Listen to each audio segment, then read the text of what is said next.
familia necesariamente de músicos. En mi casa sí se hacía música amateur, mi mamá tocaba la acordeón a piano, que me acuerdo que era una cosa que hacía los días que había apagón. O sea, cuando había apagón sacaba la acordeón a piano y tocaba y más. Y me acuerdo de dos cosas. Uno era muy pequeño, iba a la escuela, salía al kinder, y había un piano que estaba como cerrado y había un niño que metía las manos por dentro del piano y tocaba, eso me había llamado la atención. Y ahí fue que pedí empezar a estudiar piano, que en mi casa no podía, porque no se podía comprar un piano ni nada. Pero en el barrio donde vivía había una profesora que enseñaba y te dejaba ir a practicar en la casa, y así empecé. Después seguí practicando, con los años mis papás pudieron ahorrar un dinero, pudieron comprar un piano medio viejo, desvencijado, yo seguí practicando. Y ya cuando era más grande, la impresión más fuerte que tuve fue de haber ido al Teatro de Ópera en Montevideo, y ahí la impresión sí fue tan fuerte que dije, bueno, yo quiero dedicarme al tema de la música. Y de ahí estaba, que tenía 14, 15 años. Entonces ya empecé a orientar todo el resto de mis estudios para entrar a la universidad a estudiar directamente música. En su momento fue bien interesante, ¿no? Todo el nombramiento vino por estar trabajando con la Orquesta Sinfónica Juvenil de Uruguay, que se llama José Artigas, que hoy ya es la Orquesta Sinfónica Juvenil Nacional, y en el momento fue como muy emocionante. Lo que pasa es que creo que no es que no tenga importancia, sino que es algo más que reconoce que uno está haciendo algo, pero no, creo que no cambia las motivaciones, ni son cosas de las que uno deba creer, ni que lleva a ningún lado, sino como una motivación más como para seguir trabajando.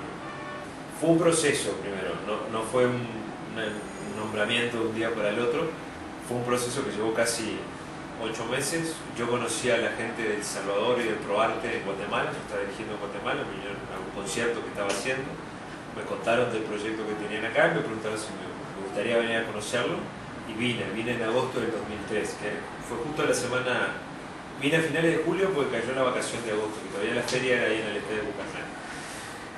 Estuve un mes, hicimos un concierto con la orquesta, era una orquesta que tenía, creo que eran 2 primeros violines, 23 segundos violines, un corno, 5 trompetas, no había, era una cosa media desordenada, pero se hizo un concierto, fue interesante, y a raíz de ahí la gente de ProArte después me preguntó que estaban buscando a alguien que se quedara a trabajar con la orquesta, si a mí me interesaría probar a partir del 2004, y fue una buena decisión.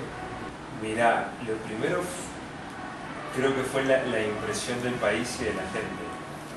O sea, yo ese mes que estuve ahí en el 2003 lo pasé muy bien, o sea, conocí muchísima gente, me sentí muy a gusto con todo el mundo, o sea, todos los salvadoreños son, todo el mundo es muy buena gente, pero es en serio, vos vas a otros países y la gente no te conoce, puede ser simpático si no, pero la calidez de la gente acá es bien espontánea, es bien enseguida, eso te hace sentir parte de que estás en un lugar cual no son necesariamente extraños, y el trabajo siempre me llamó mucho la atención lo que se hacía en ProArte, como se hacía en ProArte como ejemplo de ONG funcionando en Latinoamérica, es bien particular la forma como trabaja y como lleva adelante su proyecto. Tiene votos a favor y también tiene votos en contra, evidentemente, pero sí me interesó mucho poder desarrollarlo, me pareció un proceso bien lindo, y en su momento también todo el contacto humano con la gente. Con la gente, quiero decir con los músicos de la orquesta, que ya no hay ninguno, hoy sí. Hasta hace un año todavía había muchachos que estaban de ese proceso, ahora ya son todos completamente nuevos.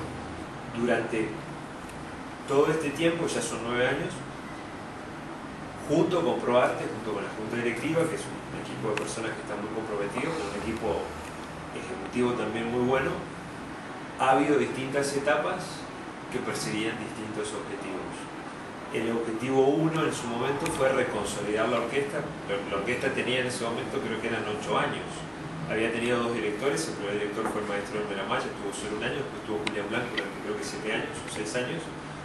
Hacía un año y medio que la orquesta no tenía director y estaba todo muy desordenado, la orquesta no se sentía como una orquesta estable, no era reconocida, por lo menos en San Salvador, que es donde la orquesta trabaja. Entonces el primer desafío fue reconsolidar la orquesta, hacerla una orquesta, o sea, una proporcionalidad de los músicos que tenía, que evidentemente hubiera un mejor nivel, y sobre todo que se posicionara como una oferta cultural local, primeramente en San Salvador, o sea, que la gente supiera que había una orquesta sinfónica juvenil juvenil y que podía ir a escuchar un concierto y que podía disfrutar, que podía pasarlo bien. No era que iba a escuchar un concierto y podía ser una tortura de sonido y demás cosas por el estilo. O sea, si vas a hacer algo en la vida y no estás realmente apasionado, desde mi punto de vista estás perdiendo el tiempo. Sea música, sea fútbol, lo que sea. Hay un montón, pero como son proyectos hasta que no culminan en un hecho, es mejor llevarlos. Yo sigo mi carrera como director en forma profesional, pero todo eso siempre manejándolo y de la mano con el proyecto de la Orquesta Juvenil, en el cual es un proyecto que sigo creyendo que puede hacer cambios. El hecho de que hoy el país esté teniendo un sistema de coros de orquestas juveniles, que se estén abriendo más orquestas.